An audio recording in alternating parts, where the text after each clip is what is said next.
En el presente video se hablará de los 3 periodos fundamentales para entender el proceso de colonización de Ecuador. El video está conformado por los siguientes estudiantes. Alondra Brenes Vargas. Hola, mi nombre es María Valeria Chacón Rodríguez. Hola, mi nombre es Alejandro Díaz. Y Keito Siqueira. Jamie Jiménez Rodríguez. Buenas, mi nombre es Kendall Hernández Zúñiga. En la historiografía tradicional se suele caracterizar a la época colonial del Ecuador como un lapso de gran estabilidad y sin cambios significativos en toda la nación.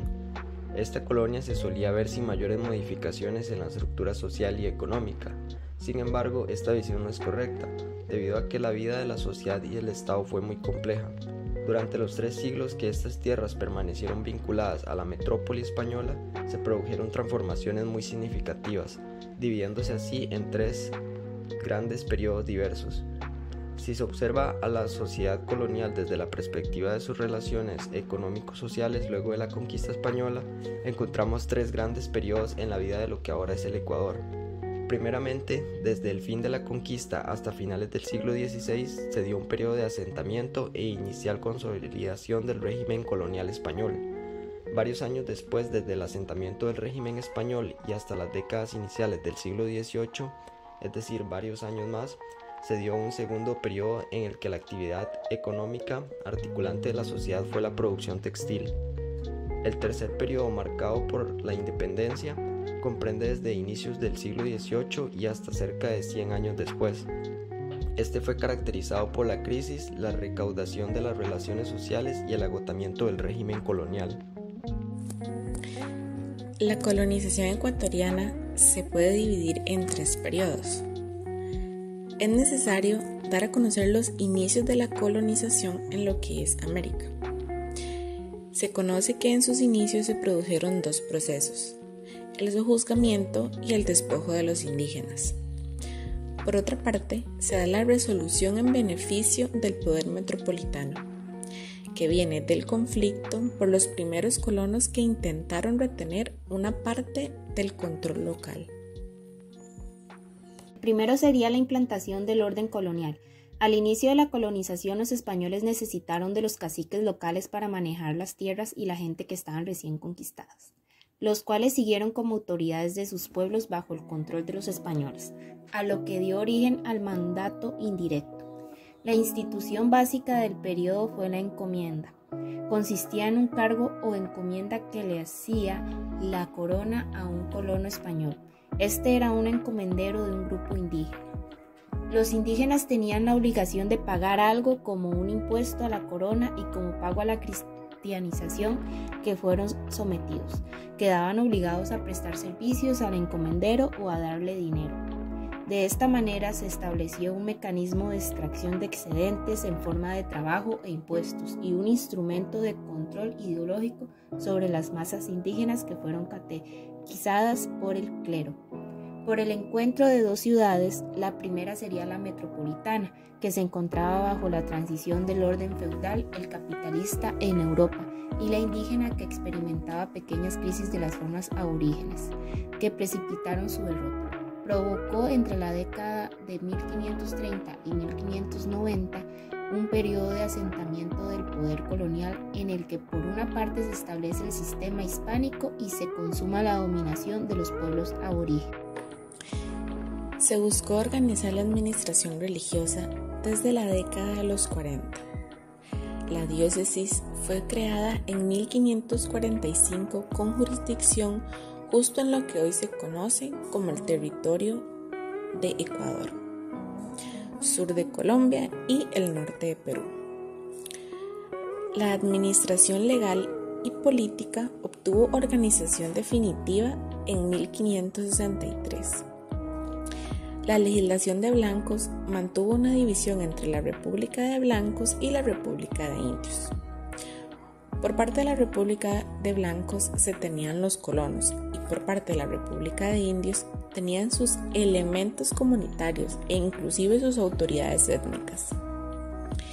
En 1592 y 1593 se manifestó la rebelión de las alcabalas, que iba en contra de la aplicación de un impuesto que afectaba al comercio local.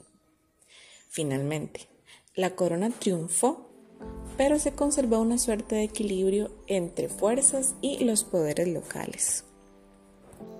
Tema 2. Mitas y obrajes. Desde finales del siglo XVI, con la estrategia española orientada a hacer de América un centro proveedor de metales preciosos, surge la Real Audiencia de Quito, como un importante abastecedor de tejidos y alimentos para los grandes centros de explotación minera de Potosí. Debido a estos cambios, la encomienda fue perdiendo importancia hasta ser suprimida y se consolida el mecanismo básico de la organización económica llamada mita, la cual consistía en un determinado tiempo de trabajo obligatorio que los indígenas varones adultos tenían que realizar. Este se centraba principalmente en la producción de textiles y la agricultura. Aunque el trabajo era forzado, tenía que pagarse un salario, lo cual garantizaba al Estado que los indígenas dispusieran de recursos para el pago de tributos. Por otro lado, los centros de producción de paños, más conocidos como obrajes, se desarrollaron enormemente de manera especial en la Sierra Norte y Centro. Gracias a todo esto, poco a poco la Real Audiencia de Quito se transformó en uno de los polos dinámicos del imperio colonial español. Debido a esto, el poder económico se concentró en manos de los grandes productores y comerciantes de textiles que manejaban obrajes propios o alquilaban los de la corona, definiéndose en una relación de explotación metrópoli-colonial. La sociedad colonial. Luego del primer siglo de colonización hispánica se había definido una estructura social fuertemente diferenciada y asentada sobre la desigualdad. Los blancos, especialmente los españoles de origen peninsular, estaban en la cima de la pirámide social. Por otro lado, la base de la estructura social colonial estaban los pueblos indígenas que sufrieron cambios profundos, pero al mismo tiempo lograron mantener la continuidad de varios elementos de su organización. Sin embargo, lograron conservar elementos de su organización, como lo fue la lucha por la conservación de las tierras. Conforme avanzó la época colonial, fue adquiriendo mayor importancia el mestizaje. Este se originó fundamentalmente entre la unión de los conquistadores y mujeres indígenas, gestándose de este modo un grupo social intermedio entre blancos e indios dedicado a ciertas labores agrícolas, el mediano comercio y la artesanía. El quichua, que comenzó a ser difundido por los incas, terminó por ser la lengua común de los indios. Por influencia también de los misioneros, se dio una interrelación de ese idioma con el castellano. Con la diferenciación socioeconómica y étnica, se consolidó una sociedad estamentaria que consagraba la desigualdad. Sus grupos tenían deberes y derechos diversos de acuerdo a su lugar en la estructura social y el control de las propiedades. Los blancos podían estar exentos del trabajo, especialmente manual, y podían ejercer en forma exclusiva funciones de dirección política y religiosa. Los mestizos, que no podían ser reconocidos como blancos, ejercían ciertos oficios, pero estaban excluidos de la educación formal y las funciones políticas públicas. Los indios y desde luego los negros se dedicaban exclusivamente al trabajo manual. En la sociedad se consagró también una realidad de discriminación hacia las mujeres, que soportaban el peso del trabajo familiar en todos los niveles y estamentos. Estado e Iglesia. El Estado colonial no comprendía solamente la administración de la audiencia, sino todas las instituciones donde se daba la dirección política. El papel del Estado fue muy decisivo. No solo cumplió una función de conservador del orden, garante de la actividad económica social y de las funciones políticas e ideológicas consiguientes, sino que también constituyó en una suerte de escenario de las contradicciones entre los intereses metropolitanos y locales. Al mismo tiempo fue también un regulador de las condiciones de reproducción del conjunto de la sociedad, puesto que participaba activamente en el funcionamiento de las mitas y la distribución del trabajo social. Por otro lado, la Iglesia estaba sometida al control de las autoridades estatales debido a una concesión del Papa. Los soberanos españoles ejercían el derecho llamado de patronato sobre la Iglesia americana. La Iglesia era la institución con más recursos para promover las actividades culturales, siendo esta una de sus funciones básicas. La crisis de los 1700, una confluencia de causas externas e internas alentadas por la aplicación de las reformas borbónicas definieron lo que en términos generales se ha llamado la crisis de 1700. El inicio del siglo XVIII marcó para España una nueva modernización impulsada por los monarcas de la dinastía Borbón. Esta modernización pretendía hacer de España una potencia industrial con capacidad para competir con Inglaterra, Francia y abastecer sus mercados coloniales. Este periodo significó más carga de trabajo para los indígenas y después de casi 2 siglos de sobreexplotación, las masas indígenas estaban diezmadas por el trabajo y las enfermedades. A esto se sumaron los desastres naturales que azotaron al país. Varios de los más fuertes terremotos de la historia se sucedieron entonces, trayendo no solo pérdidas humanas, sino desorganización de la producción y deterioro de las vías de intercambio. Las pestes y enfermedades mataron a poblaciones enteras. Esta crisis también llegó a las minas altoperuanas, las cuales sufrieron una grave crisis que impactó también en las zonas proveedoras como la Real Audiencia de Quito. Los textiles quiteños perdieron vertiginosamente sus tradicionales mercados, ahora víctimas de la depresión. El segundo pacto colonial desembocó en un fracaso. Para finales del siglo XVIII, Inglaterra era el centro de desarrollo de un sistema capitalista consolidado y ya considerado dominante. España, al convertirse en potencia de segundo orden, pierde su imperio americano. En el siglo XVIII, cuando llega a Quito la información que España pierde su dinastía y a su vez con serios enfrentamientos entre funcionarios de la audiencia, provoca supresión del Tribunal de la Audiencia de Quito, de lo cual surge una reforma y centralización administrativa, que lleva a una época de inestabilidad y constantes cambios. Los efectos de la crisis económica fueron la supresión de la mita en los obrajes de comunidad en 1704, descontento por los vaivenes audienciales, lo que provocó un ambiente de descrédito de la autoridad. Las iglesias lograron incrementar su riqueza y control ideológico político. Con el impuesto de aduana que racionalizaba el cobro de la alcabala, afectó a productores de aguardiente y a los pequeños comerciantes.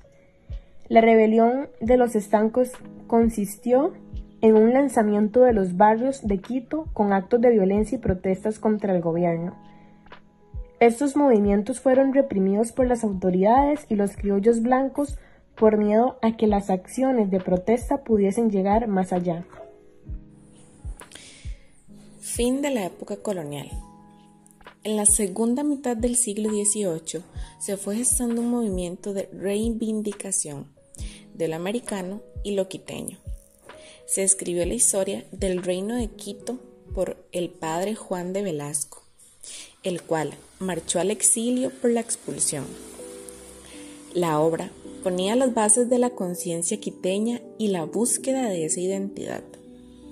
Al mismo tiempo, fundaba la historiografía nacional. La figura más grande del despertar intelectual y político fue Eugenio de Santa Cruz. Fue apoyado por personas influyentes. Logró evadir las barreras de la sociedad quiteña. También logró ingresar a la universidad, donde obtuvo un doctorado en medicina. Fue considerado el eje de la cultura ilustrada y desarrolló una amplia actividad. Sus ideas contestatarias y sus iniciativas de organización le provocaron problemas con las autoridades españolas, los cuales hicieron que lo expatriaran y lo encarcelaran. Finalmente, Eugenio y Espejo buscaron diferenciarse de los europeos y de los indígenas, reclamando así el carácter de explotados y consolidando su posición de explotadores respecto de los segundos. Para concluir con la época colonial, desde el fin del siglo XVIII gobernó Héctor de Carondelet, un varón que tuvo una clara política pro-criolla. Asimismo, se esforzó por recuperar las jurisdicciones perdidas de la audiencia. Para concluir con la colonización de Ecuador, se puede notar una explotación de tierras, identidades de algún modo sometidas. Al llegar a España, los quería culturalizar a su modo, o sea, imponerles la religión cristiana. Al mismo tiempo, cobrar por supuestamente culturizarlos. Se puede notar una defensa de ciertos personajes importantes, donde se anotar su identidad, y ciertos movimientos donde se luchó para preservar la cultura propia.